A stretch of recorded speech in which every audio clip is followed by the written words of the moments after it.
Tumigil pa si Arthur Neri. Napansin niya. Napansin niya, tol. Oo. Sabi, ano nangyari? Tapos yung coordinator doon sa stage, sinabi nga namin nag-propose. Doon niya sinabi na parang, sinabi niya, congratulations daw, ganyan. Congratulations. First time kasi may nag-propose sa concert ko. So, kami pa yung nauna, tol. So, Ganda talagang, nun. ang dami nagtilian na mga babae na parang nainggit. Oo. Kasi tol, na Arthur Neri ka na ba?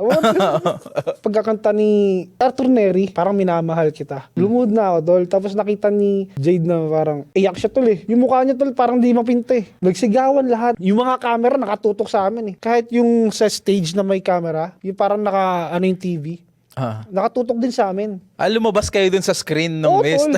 Ang ganda nun, men. Kasi tol, napatigil eh. Ano ba nangyayari? Ano yung huminto siya kumanta? Huminto talaga siya. Kinuha ko yung spotlight talaga, tol. Nakatutok talaga sa amin lahat.